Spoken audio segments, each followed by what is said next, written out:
Hey there, and welcome to Ruck, Buttercup, the podcast that's all about real talk for military spouses and families. I'm Sabrina, and we're so glad you're here. And I'm Ashley, and together we dive into the ups, the downs, and everything in between that comes with military life. From deployment tips to marriage conversations to PCS chaos, finding your identity and owning it, nothing is off limits. And I'm Laura. Whether you're folding uniforms, packing boxes, managing the home front, solo, or just trying to make it through another long week, you're in the right place. Here on Ruck Buttercup, we share real stories, honest conversation, and practical support for military families. We talk about the hard stuff, the hopeful stuff, and everything in between. Because military life is anything but one size fits all. This is a space to feel seen, supported, and reminded that you're never alone in this journey. So lace up those boots, lift your chin, and let's ruck up Buttercup. Military life doesn't define us. We rise in. You can also hear us on Wreath Across America Radio on Women in Media Wednesdays at 11 p.m. See you there.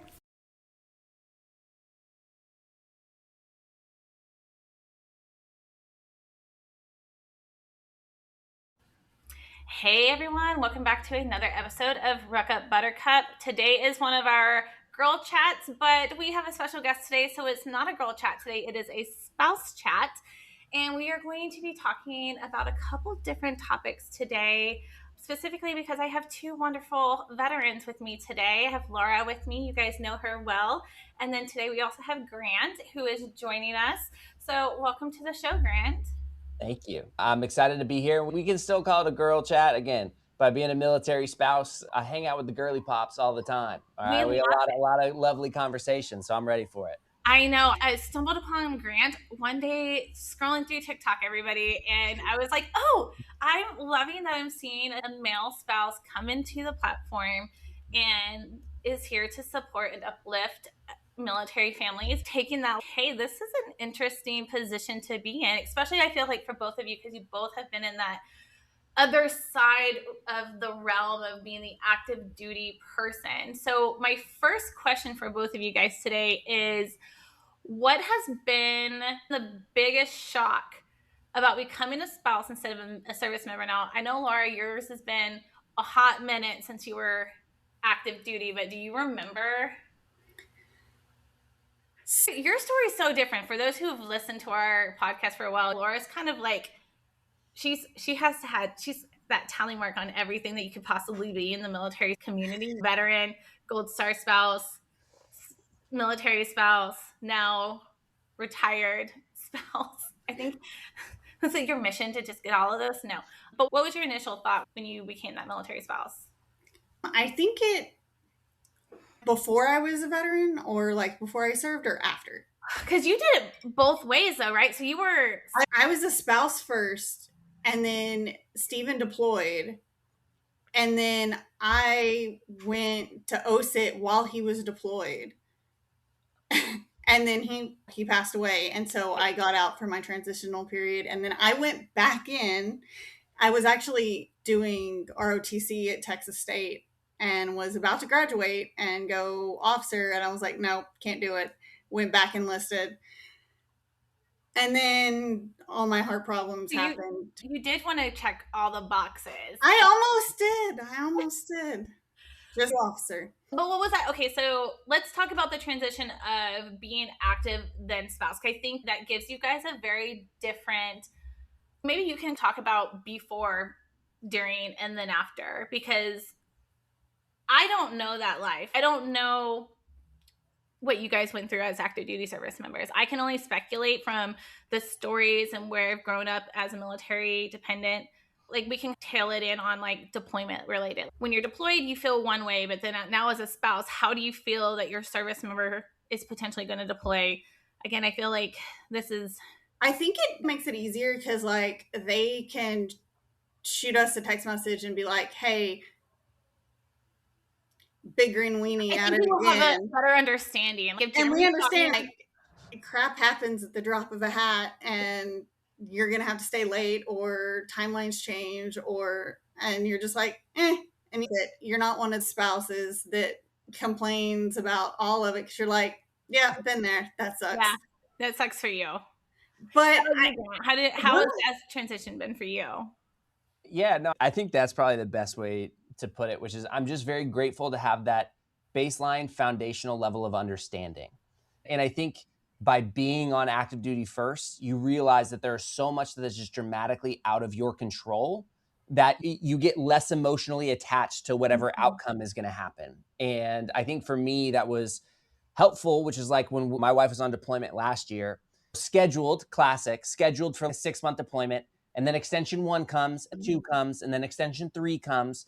And I was able, obviously, as a human being, I'm sad that my wife is not home, but there was a certain level of understanding that, like, it's not like my wife is choosing to do this. Like, Right. She doesn't want to be there either, right? Like, they're going through the exact same frustrations out on the ship, on the carrier, doing all that. And so I think having that like foundational level of understanding is helpful. And then kind of like Laura was saying, I think having an understanding of the military language was really helpful because she was just able to like report or kind of push information to me. And I was able to understand and have context to what was going on versus receiving information and being like, that didn't help. You're just hearing the want.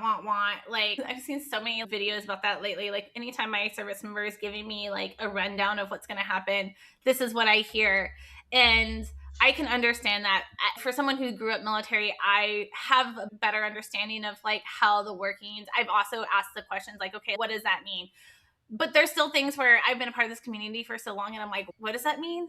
I know you've told me like 20 times. Just remind me. Just remind me. But I do think that having that knowledge is helpful because Laura said, like, I think so many of the spouses who were prior service can understand the oh shit, like moments of, okay, this is something I should be worried about. If my service member is worried about it, I'll be worried about it. But then if they're just kind of, oh, then it's an oh type of thing. And I know that's really hard for some spouses to wrap their minds around that it's out of their control and we wanted them home, but it's military life, guys. I feel I've gotten really good at every plan needs an A, B, C, and probably a D just in case. And we follow the roadmap from there. Yeah. I said the other day, you even have a plan E for emergency or whatever, because there's always going to be extensions. You never know what's going to happen. If anything, today's events from 2020 to now shows that our military service members' careers is very drastically different from 20 years ago. Even 10 years ago, it's very different. Activations are happening differently. The situations are they're being put in. Communication is different. I remember letters. I got letters after Stephen died. Yeah. Because that's how bad the mail was. I think, and that's the thing that I've seen several posts about this lately about, is this normal? And my response is nothing's normal in this community. Nothing is the same path. Nothing is the same. Even if you're the same MOS, same company, your journey is still going to be different from the person sitting right and left to you. And so I have been like just sitting here going, one, I'm so tired of people saying, yes, that's normal, but, or whatever the case may be, like, because it's not normal. Nothing's normal about what's happening right now. Nothing's normal about what's happened the last couple of 6 years.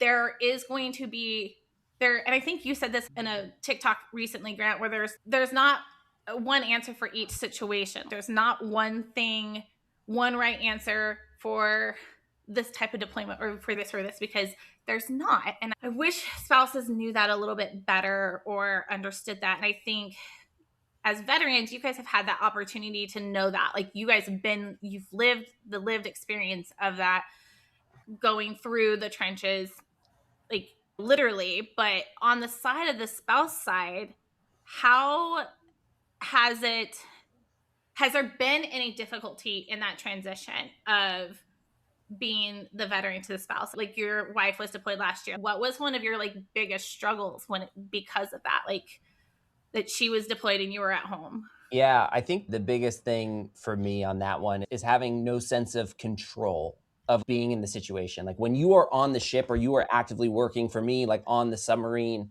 there was a lot of stuff, but you felt like you were contributing actively towards your own safety, towards your own mission accomplishment, towards everything. Like, you were a part of it. And so you had this feeling of control. And I think for me, it was like this immense almost worry of like, for the well-being of the person I love most in this entire world, and having no control, no idea what's going on, no understanding of the unit, the characters of her story, like all these things that are happening, and to give away that control and just hope for the best was by far the worst thing in the world for me. Like, I'm a very doer type of personality. Mhm. And so to have to take a step back and just do my best to not let my brain spiral in the worst case scenarios with like certain news, certain headlines, all I could do was assume versus like actually know what was going on and have the inside information that was like, all right, here's what we're going to do.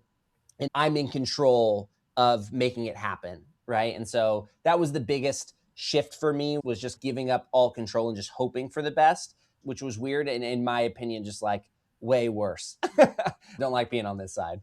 Yeah, I think that's one of the absolute biggest struggles for military spouses is like, especially during times of like deployments, is having that mindset of the unknown, like just what if. I remember when Jeremy activated to Afghanistan, I was like, I know I've talked to Laura about this quite a bit. He's deployed before. He's been to Iraq, he's been to Afghanistan, he's done all the things, but this was one of those things where it was just so different because the news was reporting every single movement, and we've been drilled into our brains OBSEC for the entire time that I've been a part of the military community, and seeing that the news was reporting like Fort Bragg soldiers are loading buses and being transported to Charleston because the airfield was being repaved or whatever it was, so they couldn't fly out of Bragg.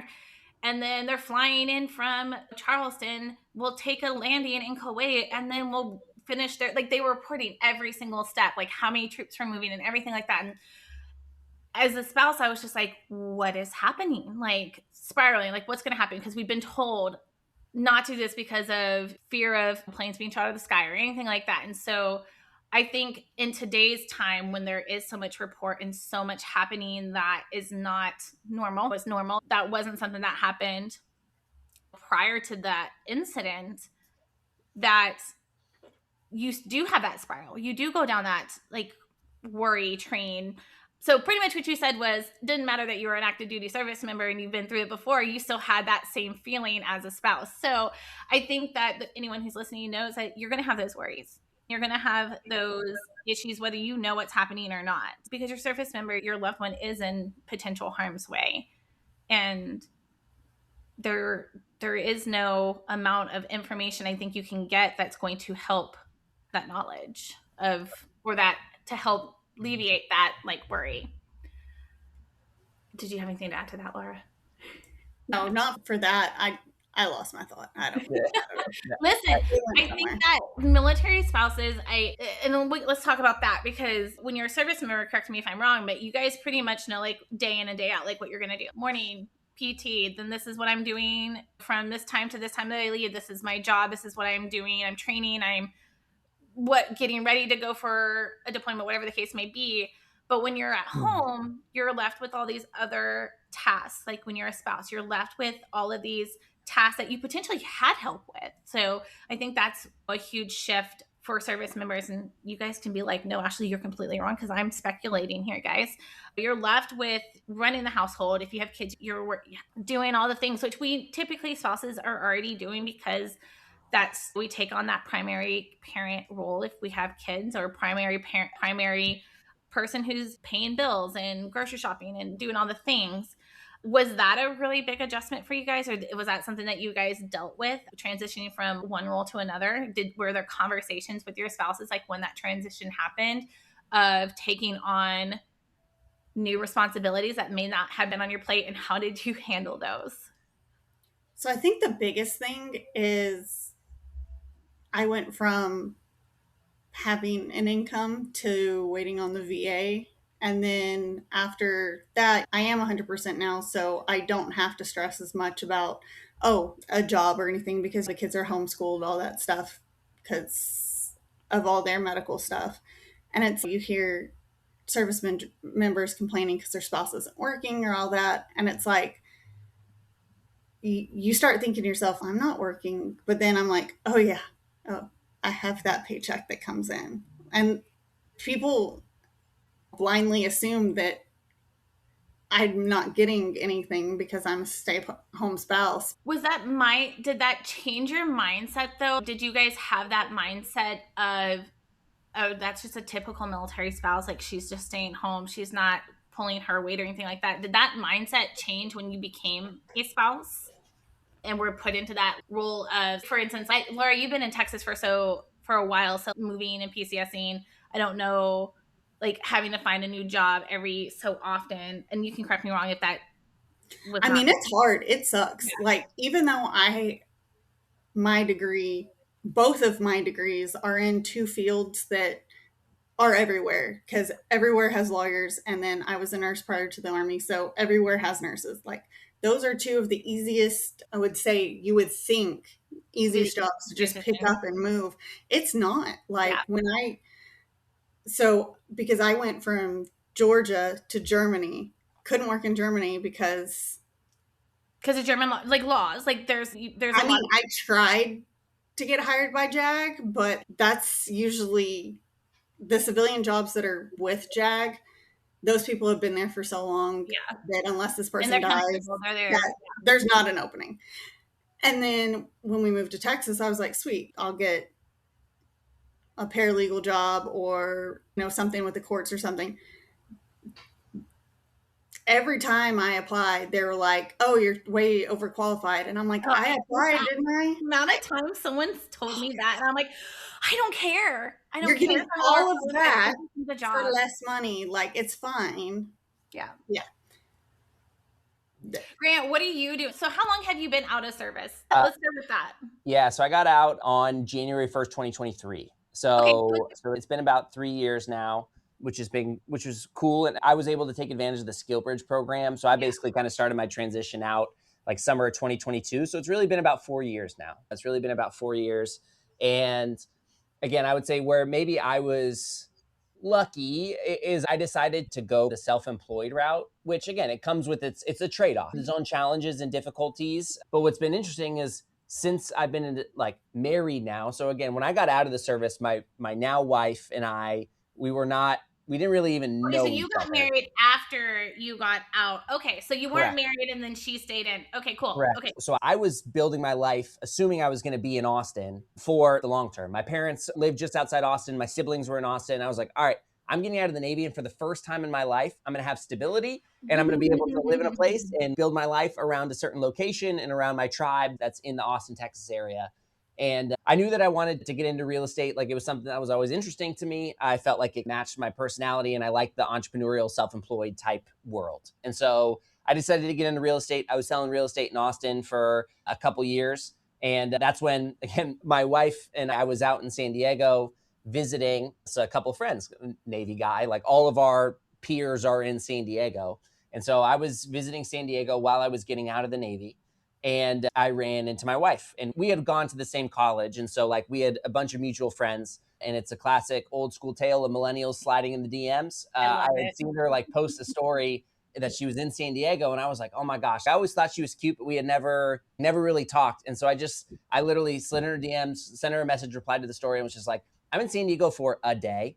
This is a crazy thing, but if you want to get dinner, I'd love to take you to dinner. And she literally responded back. She was like, yeah, I'm free. Would love to. And I was like, oh, I don't know that I was expecting it to go that way, but great. I love it. And we went to dinner and completely hit it off. And I was lying my butt off. I was like, yeah, I'm in San Diego all the time. Knowing that I'm establishing my life in Austin. Oh, yeah, big San Diego guy. Love it. Come to San Diego all the time.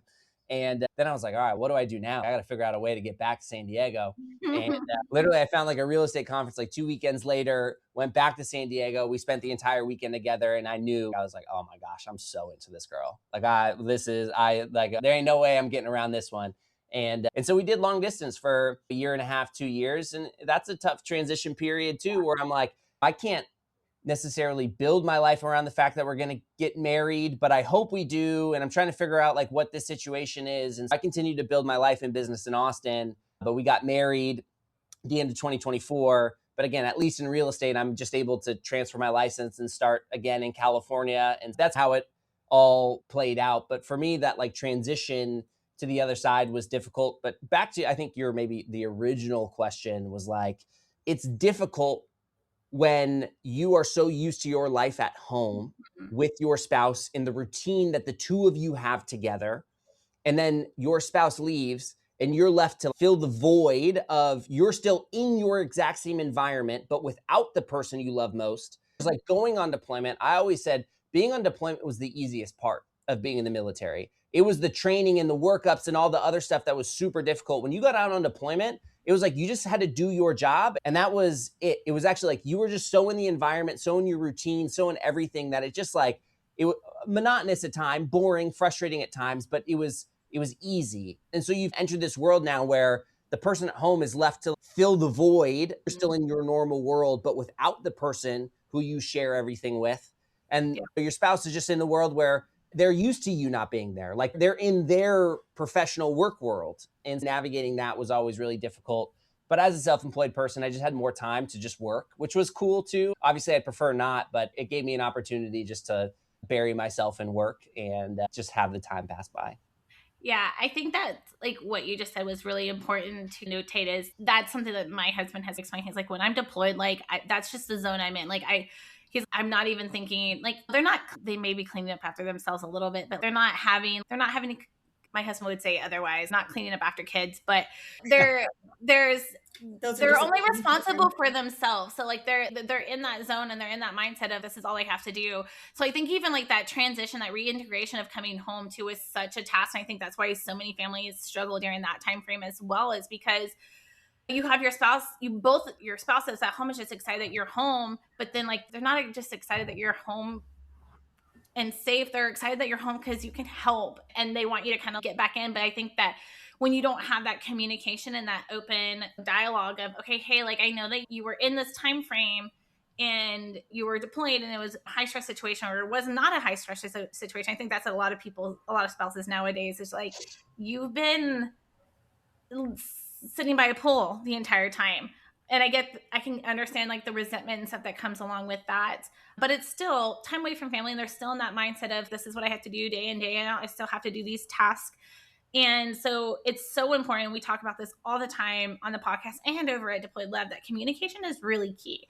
Communication of that year that you're apart, whether it's a year, 6 months, whatever, you're both going to grow in some form of a way. And so you still, when you come back together, you have to have that, okay, hey, this is what happened. This is how I grew during this time frame. And this is my need. And this is what I need from you to continue to build our lives and to continue to grow together. I just had this conversation with my husband before he left, and we're going to have this conversation again when he gets back from Poland, because we've been living apart. He's been living this bachelor single life in an apartment in Europe, and I'm stuck in Alabama with my 2 kids, which I love and adore, everybody. But at the end of the day, I'm like, I would love to be in Europe, living in an apartment by myself and going down to the square and having drinks every Friday and Saturday night. But at the end of the day, like I also know that that's not where he wants to be. And having that mentality of thinking that your service member wants to be away from you isn't true. It's really easy to go down those thought trains of they're loving having this freedom to work out 3 hours a day or all these things. And at the end of the day, they're doing that because they have nothing else to do. And that's the only thing they have to do. They're not spending time with their families and things like that. They want to be with families. And so I think that also comes back to what I was saying a little while ago, is you have to make sure that communication is key. And then the conversation of what you need during deployments, don't hold things back. I think that's in each person type of thing, but I think resentment builds up between service members and spouses because there's not that communication aspect. So like you both may be struggling, but then you like are putting on a brave face and I can handle this. Like I'm a military spouse. I'm resilient. Like we're drilled that, right? We're drilled to be resilient individuals. And it's okay to say, hey, I'm struggling. I'm not doing well today. I need help. And I think we, especially during deployments, because we don't have control over that, we feel that we have to take on all the things that are pushed onto our plates. But it's okay to say, I need help, or I need assistance, or hey, I know you had a really stressful day, but my day was just as stressful. I may not be in a combat zone, but I feel like I just went to battle with my toddler, potty training and trying to get him to eat a vegetable and all the things. Like, if you are not a parent and you have not done any of those things, I dare you to say that's not a battle worthy of comparison, because The battle of the pants. the battle of clothing, y'all. My son is 11, and that is still a battle I deal with on it. He's still naked. I guarantee you, he's still only in his underwear right now, and it's 2:30 in the afternoon. It is a battle every single day. So is that a battle I picked to fight today? Absolutely not. I was like, you know what? It's freezing in here, and you want to be, if you're not going to go put clothes on, I don't want to hear that you're cold, because it's Alabama and it's hot and the AC is on in March. Yes, it is. Yeah, you're in Texas. I'm just like, it's so hot. But Tornadoes tonight, so yay fun. I know. And that's all the things. And I think that's every time you PCS and every time you move and everything like that, you're thinking of all the other things that you think of. We moved to Alabama, and I'm like, okay, so now I have to worry about tornadoes, and now I have to worry about severe thunderstorms. And where when I was in Virginia mountains, I'm like, I didn't have to worry about any of that. And so it's just take a deep breath, have grace with yourself. I say that all the time too, guys. Have grace. Like, it's okay to be upset, be in the feels, all the different things. But at the end of the day, it's okay to let your frustration out. It's okay to tell your partner that you're upset about something, because they're not going to be able to help you if you aren't communicating that. There may be some tension. I had a really bad day too, but again, that's where the communication comes into play, and it's really important. So let's do you think being prior military helps you? Do you think that it's helped you navigate this lifestyle better, guys? Or do you guys think that it really, other than knowing the terminology and maybe the understanding of that control, because I do feel like service members have less control over what they're doing, because you sign that dotted line, and if you're told to show up at 8 a.m. or whatever, like, you have to show up at 8 or 6 a.m. or whatever the case may be, you have to show up. Whereas spouses, we can just be like, I didn't sign that. I'm not. With my kids' dad, no, because I could call him out on his BS when he was trying to lie. But husband now, absolutely.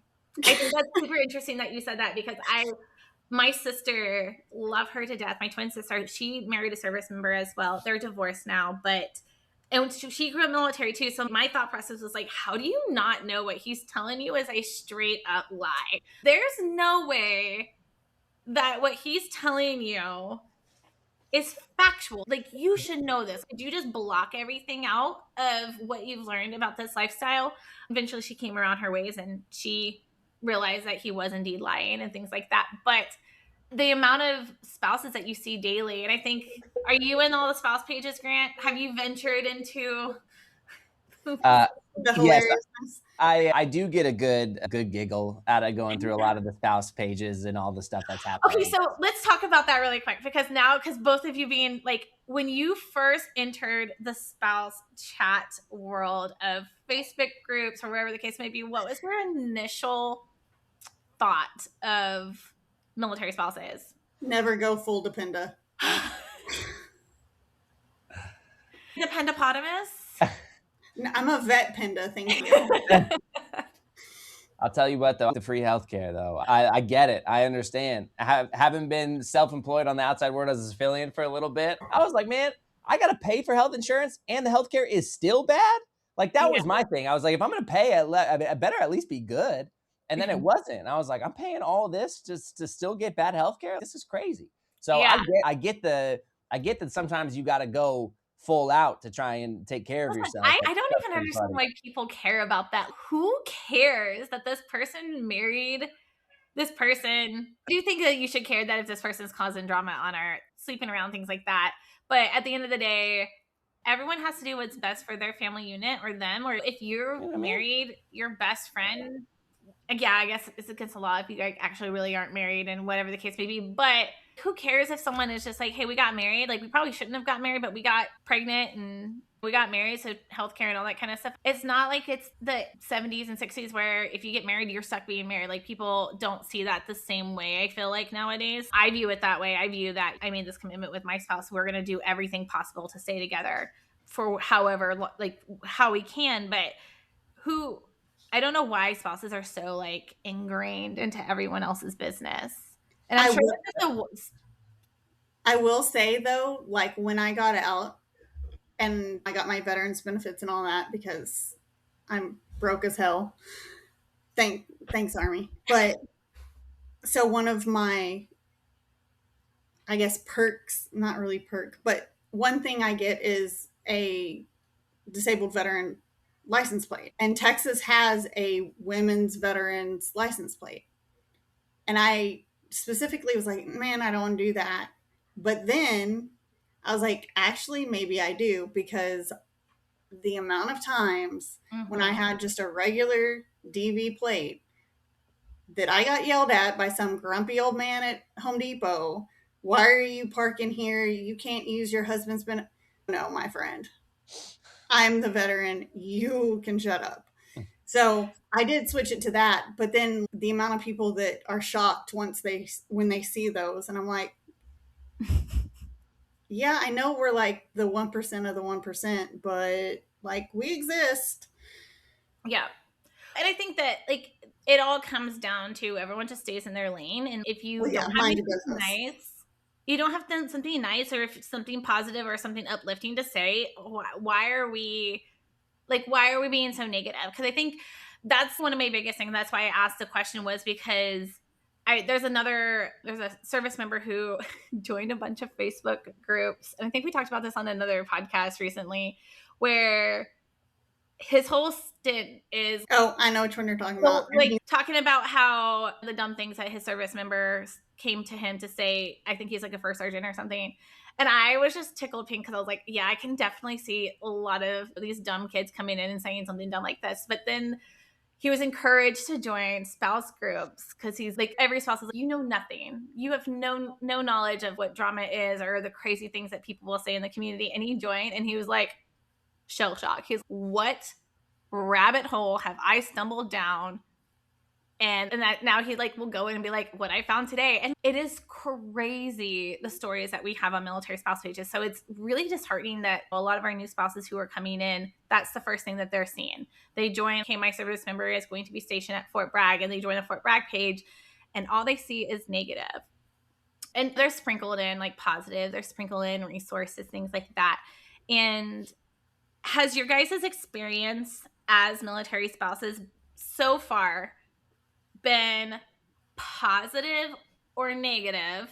And how have you had that outlook on life because you were prior service? Has that played a role in how you've experienced life?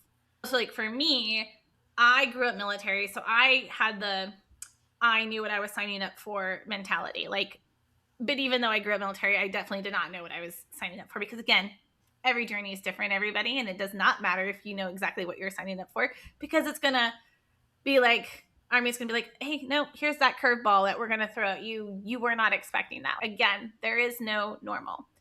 But do you guys feel that it set you guys up to be more successful?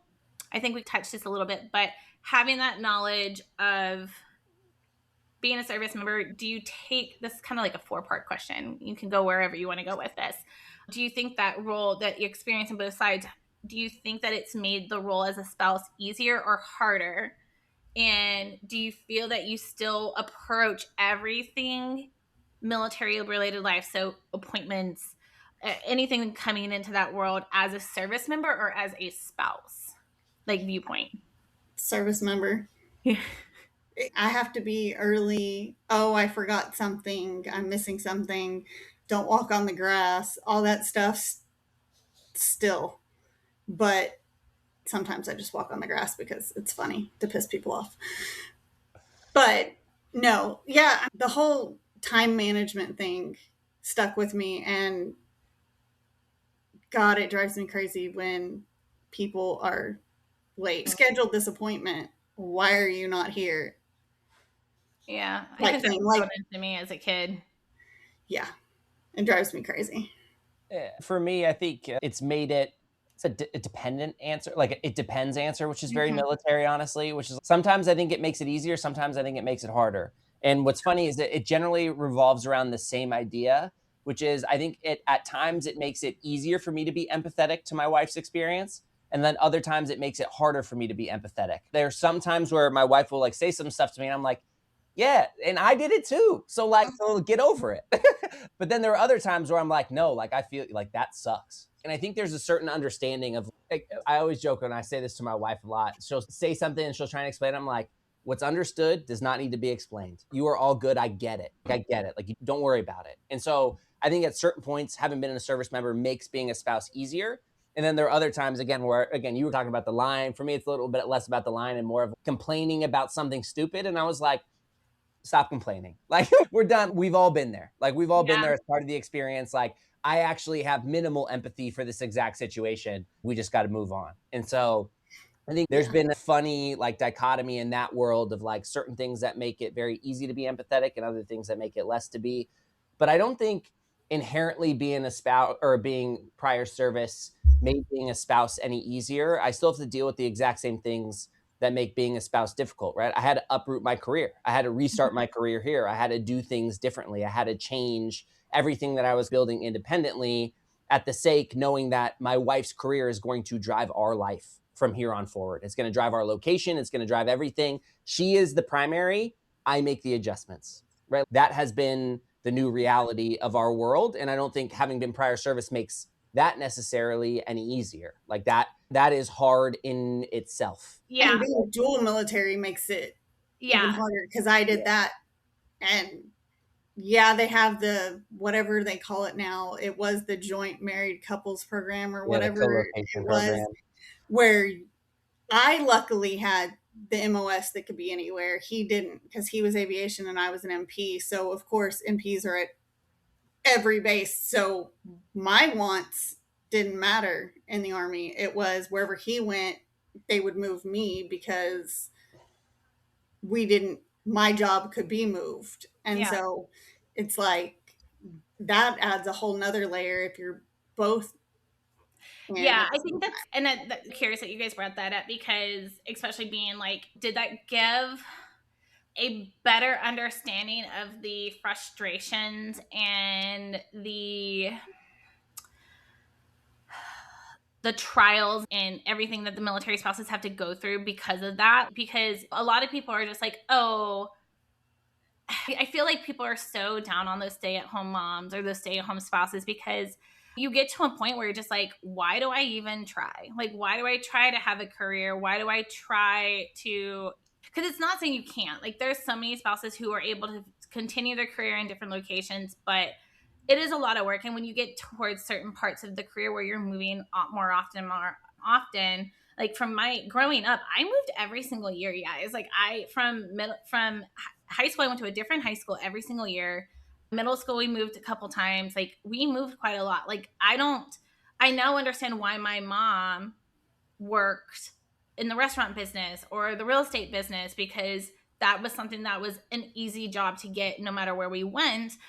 But as a spouse for myself, getting those comments of you're too overqualified and I just want a job. I just need a paycheck to help pay for our housing because the BAH here sucks and the housing cost is way more than what we're allotted, or everything comes into play. We moved and had to dip completely into our savings account. So now I'm trying to save it back, I'm trying to fix into it. And there's so many things that go in that I think that falls on the military spouse's lap that doesn't necessarily get the light of day. Did that bring as service members, what was your thought? Let's backtrack that. As service members, did you guys have a specific viewpoint of spouses? And did that change when you became spouses? There's crickets, guys. Like now I'm scared to tell us this. But like, I want the people in my unit were married to strippers. Okay, but so for instance, we're different 20 years ago. Because there's still, again, I think this is so important to say, and I say this all the time, we are a military. We are literally the melting pot of all jobs, right? So like the military, you have people from all walks of life, from all income bases. You have people who have been told like, hey, you either join the military or you're going to end up in prison. You have people who are probably not the best people. But then you also have like phenomenal people who like, or like, I bleed red, white, and blue, and I'm going to serve this country, and I'm going to follow the line of my father and my grandfather, and whatever the case may be. You have a very broad group of individuals in the military community, and that includes spouses too. And so there are people from all walks of life. I think it depends. Like, I've known some of the best people that were probably ninth grade educated, I feel got like a people are so GED, judgmental about that. worked on their family farm. But if my car broke down in the middle of the night, I could call them and they'd be there with the right stuff to help me get my car back to my house. Yeah. But then I've known some people that are highly educated that are amazing people. But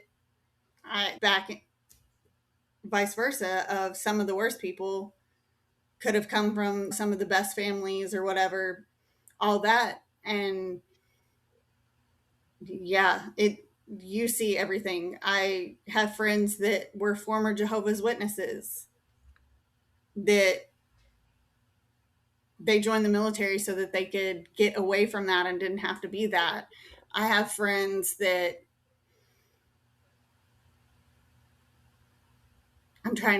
are Pentecostal, so their spouse they don't cut their hair. Their spouse wears skirts, all that stuff. And I think it's important to state that just because someone comes from a certain background, especially when you join the military community, I feel like there's that little caveat of they want more in life than to be classified in what they've been classified their entire life, whether that is a poor family, this religion, that religion, whatever the case may be.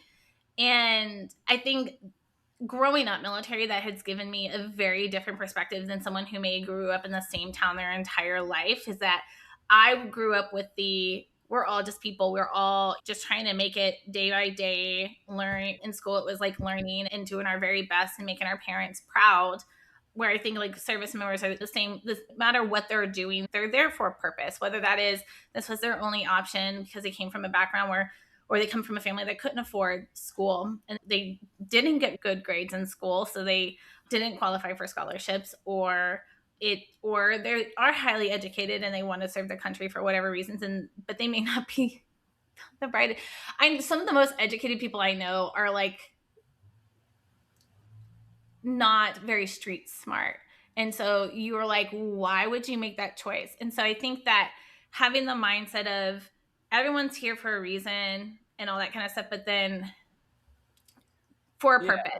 When I changed MOSs, there was a former NFL player that was in my OSIT class or in my AIT class. And it's, wait, you went from making millions to this? What happened? But some of the most famous people in the world served prior to what they're doing now, and or going back into service. But it's at the end of the day, we're here to make sure that we continue to have what we have, and I think that's important. And I think that's why so many people are just like, don't talk bad about the military or anything like that. But there's so many people who are in service and spouses who don't even like their jobs, but they're there because they have to be. Like that's their only choice. And this is so, again, my context and background, right, was that I'm one of the obnoxious ring knockers. Like I went to the Naval Academy. I was an officer while I was in the Navy. And this was a conversation I had like with my chiefs, which is the Navy version of the senior enlisted, all the time, right? As I would sit down, I was a department head in my final tour, had 76 sailors that were a part of my department. And we would have conversations about what like the missions and the objectives of the department that we needed to get done, of the overall command. But it always came back down to the fact that we have 76 sailors who are part of our department. And that is 76 human beings with 76 individual stories and 76 different reasons for why they show up to work and 76 different life circumstances that are going on. And the only way that we are going to work as a cohesive unit is by understanding what is going to motivate and what the reason for their showing up to work every day is. And like you mentioned, For some people, that might be like they grew up, they wanted to serve in the military. That's been their dream. So excited to join the military. For other people, it was quite literally, maybe I was escaping a dangerous situation. Maybe I was getting out of a bad life circumstance that I was in. For me, again, as crazy as it sounds, I was a 17, 18-year-old, very privileged kid who had good grades, played basketball, and I got recruited to play basketball in college. Like the Naval Academy recruited me to play basketball. And like, I had no idea what the Naval Academy was. I had no desire to be in the military. I had a basketball coach say, we want you to bounce an orange ball at our school. And that led to a 7-year career in the military as a military officer. And to be able to like separate everything else and just look at a human being and say, what is your reason for being here? And there is no right or wrong reason. It is just your reason. And you need to be proud of your reason and let me know how I can help you in achieving the reason that you are here. Are you here because you want to go to school for free in a couple of years? Are you here because you just needed stability in your life? Are you here for what reason? Whatever it is, let me know so we can support you in that mission and in that goal. And I think that works for spouses too, because you have 76 individuals who have individual feelings about everything that was going on, that had to make individual choices about what is changing in their life or the trade-off that they're accepting. And it's really difficult because as a married couple, as a spouse, like you are a team and you need to operate as a team. And what's not fun about being on a team is that you have to take certain roles. And that may mean that you are adjusting certain aspects that you would love to both be at 100% on, but you need to adjust priorities for what is best for the team. And that can be really difficult because now you're sacrificing certain aspects of your life for the betterment of the team, and the team doesn't always stay together. And that's a really hard reality for a lot of people. And I think spouses then are put in a really difficult situation. But I just, again, for me, the empathy to realize that like your experience is not the experience of everybody, let alone just one other person. Like you are a unique person and a unique individual. And to have the ability to step back and look and say, what is your reason? What are you going through? What do you need help with? What are your objectives? I think is the biggest thing that can go. And I think people being honest about that and checking in proactively with people, especially in spouse groups, about what their primary struggle is with the deployment, what their frustrations are with their spouse or partner, what their issues are. But in a positive manner. Yes. I feel like for those who come into the spouse groups and it's just a complaint, like there's not a tangible, it's okay to rant. Okay, like I just need to share my feelings and see if anyone can relate. But like we've said this so many times in this episode alone, that no journey is the same. And you have to take that and not run with it, but you have to take that with a grain of salt of, my feelings in this are all going to be a reflection of how you were raised, what you're going through before, during, and after that time frame, all play such a vital role in how you're going to experience it and how you're going to deal with it. And if it's just validation that your feelings are worth it, your feelings are worth your feelings, no matter if you need validation or not. I feel so many spouses go to the groups and just, is this something I really should be worried about? If it's upsetting you, it's a valid reason. It is a valid reason, but at the same time, this might be something that you need to communicate with your partner. Or if it's something about a resource on post-installation, like there are steps you can take to get clarification on why this was handled this way or not. And I think this is a society thing that we're so quick to jump to pointing fingers and not taking accountability for our part of that situation or that part of that conversation, because every story it's not two-sided. There's three sides to every story, if not more. Like you have your side, the other person's side, the side that no one is telling. There's always so much more to a story that I feel like everyone should just take a moment to stop and reflect before we just pop up and say your husband's cheating or your wife is cheating or this person's doing this and that's not normal. So you may want to hire the amount of people I've said should hire someone to go sleuth through his social media and stuff like that. And I'm like, why do we do this? If you guys truly feel this way about military life, I'm like, why are you part of the military life? If you genuinely feel service members cheat all the time or spouses cheat all the time, why are you part of the community then? If you like, I don't know, people, I think that it's also just social media plays a huge role in it. So I want to go back to that. Asking I want to go back to that question though, because you both skirted past that question.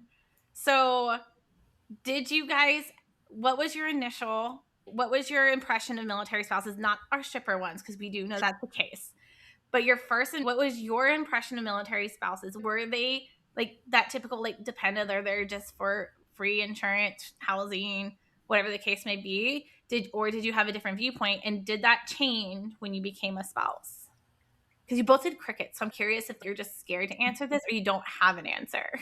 There's a lot that are the stereotypical. Yeah. But then that's in general. But then just like in the military, some of your best friends. Yeah. I just wanted to default and defer first take on the opinion. No, I think, again, there's always a little bit of truth in jest, right? And like the stereotypes and all this different stuff. But again, I'll speak for the demographic that I was a part of, right? Because again, we're talking about every journey is different. Like my peers while I was in the service were the young junior officers, right? Mm-hmm. O1s, the O2s, the O3s that were college educated, graduated, make officer pay, which again, it objectively provides a better lifestyle than an early junior enlisted sailor, mm-hmm. right? And so people were not necessarily making decisions out of need on money, right? These are the things that were like very different and interesting, right? I feel like a lot of times decisions that are maybe quote unquote non-ideal decisions are made out of desperation, or they're made out of necessity, right? Whereas in the officer community, it's usually a little bit less that way.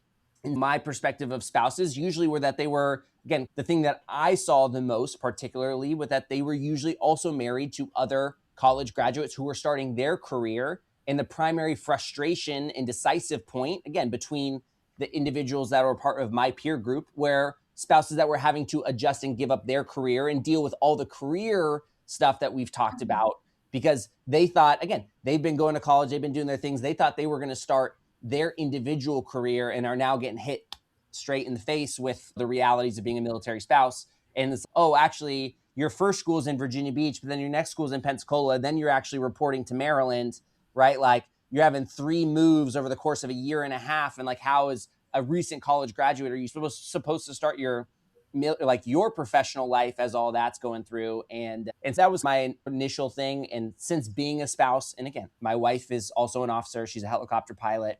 I'm a part of... She's a badass is what you're telling us. And very much. I am my wife's biggest fan. I think she's the coolest person in the world. She's so smart, so driven, and like incredible at what she does. It's just the coolest thing to watch her like fly and love what she does. And being a part of the spouse community, like specifically the officer spouse community, right, is witness a lot of that. But I think what I also witnessed more now on this side is the personal struggles that like they feel as individuals about having their loved one gone, which I didn't really realize when you're in the military. I think that conversation piece is less that are on active duty versus being the spouse at home, again, living our normal life while the service member is gone. And I think that was a piece that I didn't fully comprehend prior to.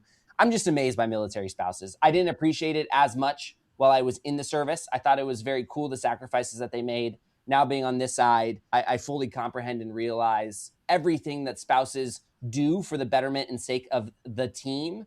And I'm like amazed by the spouse community at large. They shoulder the burden of a lot. And they're really strong in doing so. They do. And there's so many, in any community, there's always going to be bad apples. We talk about that all the time too.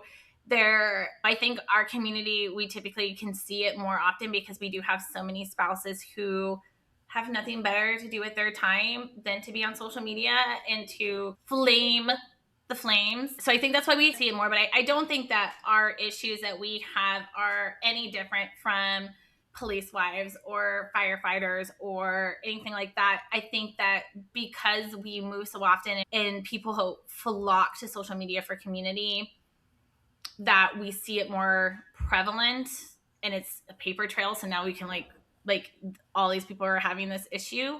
I don't think it's any bigger in any other job thing, but there are so many phenomenal spouses out there. There are more good ones than bad ones if you seek them out. And I think at the end of the day, finding people who are going to uplift it, whether you're following Grant, like you just started your TikTok not that long ago of all of your like positive military spouse stuff. And it's so encouraging. And there's so many other spouses out there that find those people who are encouraging. If it's someone who's constantly posting about sad or woe is me, that might not be the right platform for you or that right channel for you. If you need someone who's going to be like, hey, this is a hard life, let me help you. Like, this is the information. Like, you posted about something the other day. I think it was, you were talking about terminology, and I was like, see, I love this.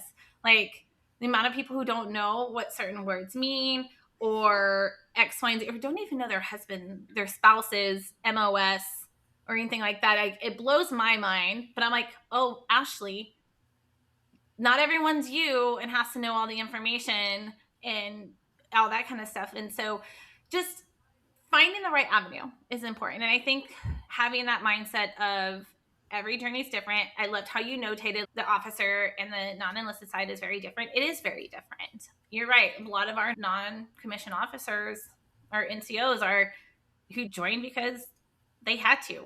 The amount of people I've known who joined the military to get medical care for their kids alone nowadays is huge because they're going to have the care that they need. It may be hard. We can talk about that. That's a whole nother topic to navigate. Laura has great information about that one.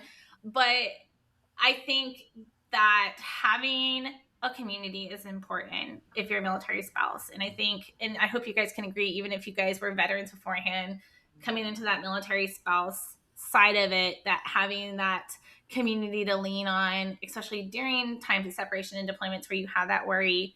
Do you guys feel like you need that? Actually, now that I said that, do you guys feel like you guys need the community as spouses, or do you feel that because you know the behind the scenes knowledge that you don't necessarily need to have the support to navigate military life because you've already, like, you've lived the other side? Yeah, for me, I think 3 factors. One, I'm actually, despite potentially more boisterous personality, I'm a huge introvert. 2, really? I would have never guessed that. I can put on a good show, but I'm about to take a 4-hour nap after this to recharge. I love that. I love that so much.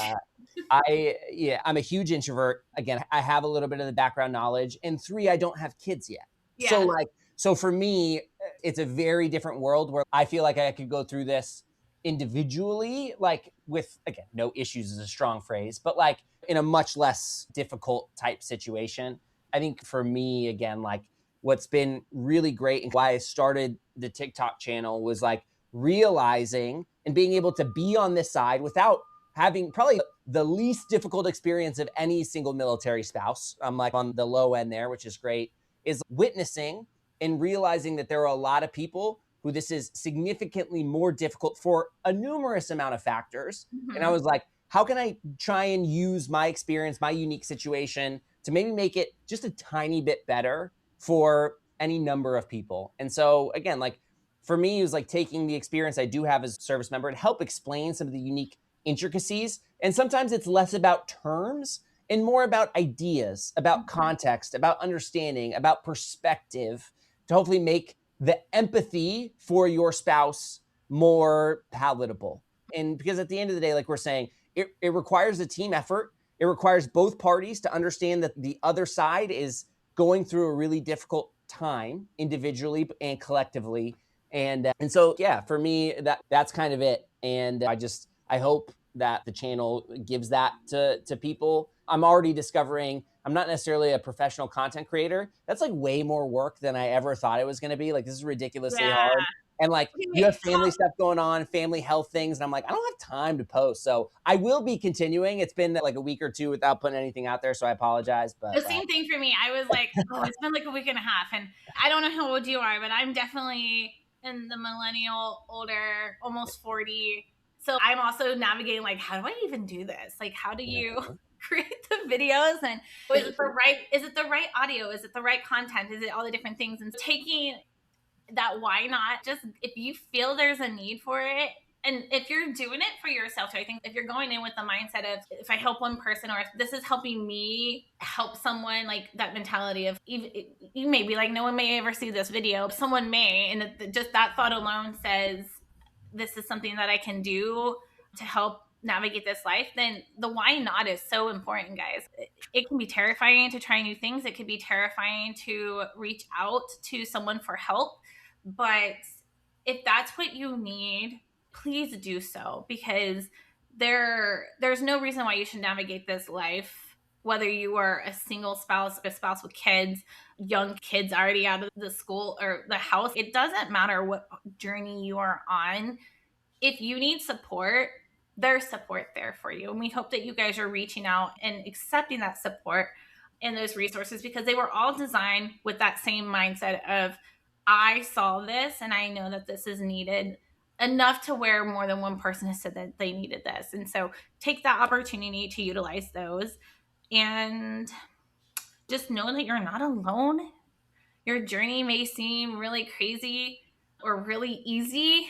I know my husband's growing up military was completely different from mine. He barely moved. He went to the same school since the 3rd grade, had the same friends from 3rd grade until he graduated. And then here comes my little self, who's moved every single year, state to overseas to states. And it's, every journey is different, and you may hate it at that time, but you'll look back. I hope you look back at your journey and take a positive from it. Thanks, guys. I feel like we could probably talk on and on about the differences of being on the inside and the outside of military service. We could talk all the things that you guys can do. Do either of you have any parting wisdom for our listeners today? Like your number one tip, your number one advice, or even two-part it. What would you give the spouse that's listening advice to help navigate communication or understanding of the service side, and then vice versa? What would you want the service member who's listening to understand better about the military spouse side? Don't try to overplan, because it's just going to get messed up. Planning. Because you'll just drive yourself crazy. I was like, what is planning? Yeah. Is that for both? Like both sides? Yeah, really. Plan what you can, appease your anxiety, but like, it's going to make it worse if you try to control what you can't. Yep. It's so hard for type A's. Yeah. I think that's great advice, because, or you have the plan, but then also have that flexibility built in of, if this doesn't work out, I'm having to do that right now. Jeremy's in Poland, and we were supposed to be gone the whole month of May to visit him. And I've already had to completely scratch that plan and move it up and try to figure out how we're going to be able to make this happen. And even if this is going to happen, this still could change so drastically with what's happening in the world right now that this may not even happen anymore. But having that communication with my kids saying, hey, just FYI, like this, we're changing our trip. We're going to be moving it up. We might be going for a shorter period of time. But hey, there's still quite a chance that this may not even happen. And I know it's really going to suck. Sometimes we have to make tough decisions. And then also like that flexibility of, okay, that really sucked. Let's go to plan B. And then plan B went down the drain. Go to plan C. Yeah. I know planning. I don't plan. I plan things, and then if he can show up, he can show up. I guess that's like what I do. Like, I don't change our plans. That's something that took me a really long time to understand. Is I used to plan vacations. I didn't even have a wedding. We ended up canceling our wedding because of military orders. And I was like, I'm not planning this again. Especially for vacations, I still plan it. And then if he's able to attend, cool. If he's not, we're still going, because I got to the point with my kids that I was like, then they're not going to have a childhood. And I remember my childhood of not getting to do things because of my dad's service, not getting to go to summer camp because I didn't know if we were going to be PCSing or not, or if this was going to be when my dad has his block leave. And so I decided that I wasn't going to do that with my kids anymore. We missed so many opportunities to do vacations when they were younger that now I'm like, okay, this is what we're doing. And then if he's able to take off, or if he's able to go, or block leave lines up, great. And lucky for me, he's worked every single summer and has been gone to training camps or deployed for the last 5 summers. Like, he's never, and I was like, If I planned and canceled every time he was not home, my kids would not have any childhood memories. And I was like, that's not okay. So live your best life, guys. Plan those vacations, go on them. Obviously, it's more fun if you have your partner in crime to go along with you, but you can't stop living. Yes. I think it's important. 100%. What's your tip, Grant? Just to go along with what you're saying, and there's a phrase in the military that you'll hear a lot, which is the only constant thing is change, right? Is exactly what you said. Having that reality that the only consistency in your life is that things are going to change all the time is a great way to approach the understanding of the situation. It was easier for us because as Texans, our weather's just like that. You don't like it? Give it 5 minutes. It'll change. Exactly. Don't live a life of comparison. Yes. I think this is probably one of the hardest things, especially with the rise of social media, is that like you're going to see other people do it and you're going to wonder if it's supposed to be a different way. Yep. Your situation is your situation. And the number one way to cause your own distress and grief is to think it's supposed to be another way just based on comparison. You don't know other people's situation. You don't know their context. You don't know their background, their financial background. They're living a lavish life, and you don't know whether they have family money or they're just going into massive amounts of debt to live a certain way. As best you can, do not compare your situation to other folks. And that, to me, that's what I would offer to the spouses, having been from the military side.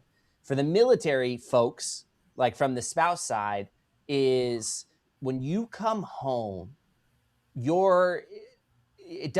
world doesn't stop for you. And that's been a really weird one because, again, when I was in the military, I was like, oh my gosh, I'm finally home. I've been gone for 7 or 8 months. I'm home now. Let's spend all the time together. Like, our normal life doesn't stop. Like, Yep. You have to relearn. It is a continuous process of relearning how to be with each other again. And to me, that's been a really interesting phase to happen because, again, when I hugged my wife for the first time after 7, 8, 9 months, it felt weird, right? Like, there is a new, again, and this is the comparison side. You see all these photos and people are so excited and they hug each other and it's magical. You're going to have that first kiss, that first hug, and you're going to be like, is this still the same? This is weird, right? And it takes a second to relearn to be with each other, to rebuild those habits, to rebuild your routines together. And again, I'm so madly in love with my wife. Like, she's the greatest thing in the world, but there are phases where we have to reintegrate and relearn to rebuild that together. Reintegration for me, I think if someone came and asked me as a seasoned spouse, what is the hardest part of military life? Is it pre-deployment, deployment, or reintegration? It's 100% reintegration. Deployments are tough, yes, but like we hunker down, we figure it out, we get shit done. Like, we can do that. Like, it's fine. Pre-deployment, yeah, we're in the fields, all the things, but reintegration, again, because both of you have grown, you have changed how you approach different things, like whether how you are disciplining your kids or how they handle things differently now, or like you put in new coping mechanisms for yourself or your kids. You start going to therapy, so you learn new things. There's so many different things that happen, even in a short period, even in 4 weeks, a lot can change. And that reintegration, like, and having those feelings like this is weird, are valid. I feel like the amount of people, like when you said that, I was like, yep, the amount of times I've heard spouses say that, and I have felt that, have been almost every single time. Almost every single time they come home, how was your time? And then that service member is not wanting to communicate because they're just like, I just really want to decompress. That's fine. But having those boundaries set, I think, are important. Hey, when you come home, what do you need? And respect that. And then say, hey, when you come home, I need this. And they need to respect that. And then setting those boundaries with your families. I think a lot of times we get those weird feelings because your parents are coming and siblings and comings. And then you don't get to have that, like, you don't get that, ooh, lovey-dovey, like all those photos. And guys, those are photos. Those are 9 out of 10 times. It is a very short second shutter click of a bigger moment that you are seeing. Military life is not this glamorous, perfect thing that is portrayed in the movies. Yes, it can be. I will be the biggest advocate that says this is a beautiful life and this is a wonderful life. And there's so many amazing opportunities that come alongside being a military family. But it's probably 3 a.m. and you've been there since 7:30 the night before, and the time has changed like 6 different times, and you have whiny, crazy kids. Yeah, Jimmy's last one, they were supposed to get in at 9 o'clock, and I was like, cool, my kids can do that. They'll be fine. What? They got home at 2 a.m. Yep. And then they have to go turn weapons and all this other kind of stuff. So if your spouse was like, do I bring my kids? If you don't want to bring them, don't bring them. No. That same homecoming sleep that they'll have at 2 o'clock in the morning will be 10 times better at 11 o'clock when you guys wake up. Whatever the case may be. Like, do what's best for your family. Don't do the comparison. When you said that, yes, I meant to bring that up earlier. Like, the comparison game is a no-go. Like, you have to do what's best for you, your spouse, and anyone in your network. That's the only way you guys are going to survive this lifestyle. Because if you can constantly compare yourself, like Grant said, you are going to set yourself up for failure. And I will say that with my whole chest. You will not be successful in this lifestyle if you are like, they're always getting promoted and he must have it so easy, or he's going to all these schools that he wants, and I'm like it all is luck of the straw. I personally feel that. I feel like you can push as much as you want to do something, and it may never happen. My husband has wanted to go to Ranger School for years, but it's never happened because of deployments or ROTC cycle or his responsibilities in the position that he's in. He was putting his warrant officer packet in and literally turned it in, and they're like, hey, sorry, you can't submit this because you have orders to be a recruiter. And at the time, like, he got recruiting orders, it was like there was no way out of it. They desperately needed recruiters. And so off to Texas we went to be recruiter. And sometimes life gives you shitty things, and then other times it gives you like amazing opportunities, but you can't compare apples to oranges. Every MOS is different. You said that you got recruited to be basketball, and I love that you said that, because military life has all these different jobs. My husband's infantry. That's very different from a dentist schedule and training cycle. Everything is different. Living on post, living off post, how many times you PCS, how long you've been in, all of it matters. So I think comparison is so bad. And I know it's so easy for us to do this, because I know we do it. I still do. I literally will say, don't do it. But I'm like, oh man, like, how did she get that? Like, how did she get this amazing funding for this program? And I've been doing this for 5 years longer. Like, we all do it. It's a natural human thing for us to compare. We've been doing it since the dawn of time. That person has more meat, I'm going to go steal it. That person has more berries, I'm going to take them. We've done it since the dawn of time. But if we each take that opportunity to, my life is, because you never know. They may be looking at you and going, damn, I want what that person has. Or, hey, what she does or what he does or what they're doing is what I want. But you don't know the full circle of everything. You don't know what I'm going through in my home life unless I publicly post it, or me personally. You don't know all the things. Like, you don't know that I stay up until 2 a.m. every night working. I may look like I have my shit together, everybody, but I do. I do that to myself. So this is me problem, not anyone else's problem. But I do. There's most nights where I'm up till 1 or 2 o'clock in the morning, because I decided that I was going to homeschool my kids this year to give them the flexibility to not have to move a school every single year for the next couple of years, because I know that there is going to be a lot of transitions in our life. And I wanted the opportunity for my kids to go visit their dad in Europe, to experience Europe, because that was a huge part of my life growing up, and to get to see their dad at least once this year while he's gone. But that also made me go, okay, now I'm going to be working until 2 o'clock in the morning, because that's when I have quiet and that's when I can do things. But people don't know that. Laura knows it because I complain about it all the time. And some of my team members know that for Deployed Love. But there are, because they'll get messages from me at 1 a.m. and they're like, what are you doing? But remodeling my kitchen, did I need to do that? Absolutely not. And I'm sure people saw my post and was just like, damn, Ashley can do so many things. I'll tell you, I can barely walk from doing that. My wrist hurts. I'm too old for this. I'm proud of myself, 100%. But someone looking into me could be like, oh, Ashley can run a nonprofit. She can work. She can homeschool her kids.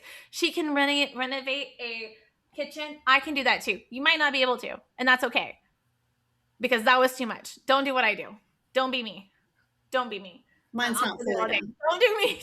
Don't be me. We say, not as we do.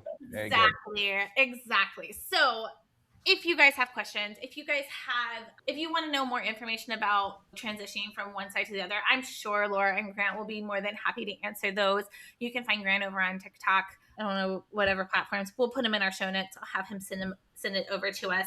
If you're in San Diego, right? Is that where you're at? San Diego area? San Diego. Yeah. TikTok, Military Spouse Insider. Happy to answer any questions there. I'm obnoxiously active on LinkedIn for my actual real estate business. And again, as a small little plug, again, on the lines of comparison, don't think you need to buy a home. Again, I know that like it actively goes against my business model, but I feel like, again, as the comparison game, you see all these people posting about how they became multimillionaires using the VA loan and buying all this real estate. That can be a dangerous game. Yes. Again, do your own research. Like anything, even if you're like, you ask for advice and someone says, this is the best thing I've ever experienced, please do your own research. Please take the time to gather more information to make sure that is the best choice for, again, you and your family, because that is all that matters. Who cares what your neighbors think? Who cares what, Linda Sue on Facebook thinks? Because they don't know the full scope. They do not know the full you, and only you guys know that. And if you're going to post things, be ready for negativity, because you put yourself in that position. I'm sorry. But if you are going to ask for assistance, I think the anonymous thing now is really helping a lot of spouses come out of the woodwork about asking questions and sharing. It's gotten a little out there, guys. Or those pages where I added you to that dependent page, or I'm a military spouse, but I don't want to be a military spouse, or whatever it is. It's so crazy. It's like full like anonymous page. A mess every day. And sometimes you need a hot mess just to make your like dumpster fire of a life that you feel is a dumpster fire feel a little bit better, because then it really isn't a dumpster fire. But again, don't compare yourself, because your dumpster fire may be a wonderland to somebody else. You don't know. Lean on your community. Use the resources at your disposal. Be kind. Don't be mean, because we need more kindness in this world. Thank you both so much for joining me today. I appreciate it so much. I think this was really great insight for our spouses who may have wanted to know like what service members thought about being spouses, and then seeing that difference. It's not always greener on the other side. And I think, again, there's no right or wrong answer when it comes to that, because every journey is different. How many times can I say that today? But I appreciate you both. We'll make it a drinking game. Yeah, I genuinely like being a military spouse, and there could be so many drinking games and all the things. Like, how many times can you hear this or this type of thing? It can be a beautiful life if you embrace it, guys. If you seize this life, you can have a wonderful experience, even with the heartache, even with the ups and the downs and the crazy twist that it likes to throw us. And as soon as you're like, yeah, this is great, be prepared for something to happen.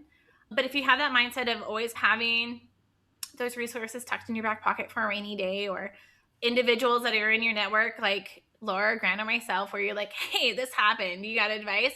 There are individuals out there who are genuinely out there to help you guys navigate it. And so use them.